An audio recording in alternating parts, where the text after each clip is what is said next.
പോകുന്നു. ഞാൻ ഒരനുഭവം ഓർത്തു പോവുകയാണ്. ഒരു ഫാമിലിയിൽ ഒരിക്കൽ പോയി സംസാരിക്കാനിടയായി. പുറമെന്ന് കാണുന്ന സമയത്ത് വെൽ ഓഫ് ആയിട്ടൊരു ഫാമിലി, ഹസ്ബൻഡും വൈഫും ഒക്കെ, വൈഫ് ഭയങ്കരമായിട്ട് അനുസരണയുള്ളതായിട്ടുള്ള വൈഫാണ്.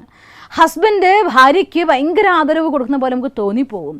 ഞാൻ സംസാരിച്ച് അവരുടെ ലൈഫിൽ എന്തോ ഒരു കാര്യം പറഞ്ഞ സമയത്ത് വൈഫ് പറയുകയാണ്, ഞാൻ എൻ്റെ ഫ്രീഡത്തിന് എൻ്റെ ഹസ്ബൻഡിൻ്റെ മരണം കാത്തിരിക്കുകയാണ്. പറഞ്ഞു കഴിഞ്ഞപ്പോൾ അടുത്ത സെക്കൻഡ് ഒരു വളരെ വെളുത്തുപോയി, ഇതെന്താ ഞാൻ ഈ പറഞ്ഞത് എന്ന്. But it was the reality. ഭാര്യ ഇവിടെ നിന്ന് അവിടെ പോകണമെങ്കിൽ ഒരു കാര്യം ഭർത്താവിനോട് ചോദിച്ചിട്ടില്ലെങ്കിൽ ഭർത്താവ് കത്തും.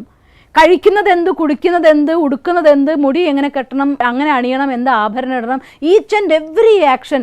ഇത് എനിക്ക് അത്രയും സ്നേഹം, എൻ്റെ വൈഫിന് വേണ്ടി ഞാൻ ഇത് ചെയ്യും, വൈഫിന് വേണ്ടി ഇത് ചെയ്യുമെന്ന് പറയും. പക്ഷേ വൈഫിൻ്റെ ഇഷ്ടം എന്തെന്ന് ഒരിക്കൽ പോലും അയാൾ നോക്കാറിയില്ല.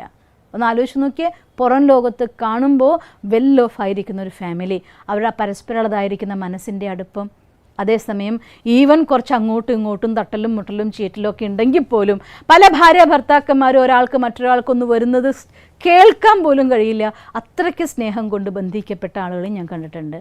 അതുകൊണ്ട് സ്നേഹം എന്നത് ഒരാൾ മറ്റൊരാൾക്ക് സാധനം വാങ്ങിച്ചു കൊടുത്തുകൊണ്ട് കിട്ടുന്നതല്ല, ഒരാൾ മറ്റൊരാൾക്ക് വേണ്ടി എന്തെങ്കിലും കൊടുത്തു എന്നാണ് കിട്ടുന്നതല്ല. അത് ആദരവിൽ നിന്നും, കരുതലിൽ നിന്നും, കെയറിങ്ങിൽ നിന്നും, റെസ്പെക്റ്റിൽ നിന്നും ജനിക്കുന്ന ഒന്നാണ്.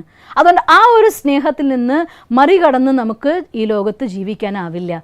ആ മറികടന്ന് എന്തൊക്കെ നിങ്ങളോട് കയറിക്കൂടുന്നു അതൊക്കെ സ്നേഹത്തിൻ്റെ വികൃത ഭാവങ്ങളാവുകയാണ്.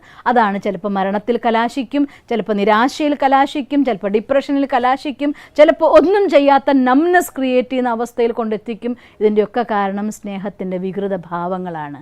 അതുകൊണ്ട് സ്നേഹത്തിൻ്റെ ഒറിജിനൽ ഫോം അത് നമുക്ക് മെയിൻറ്റെയിൻ ചെയ്യാൻ എന്ത് വേണം?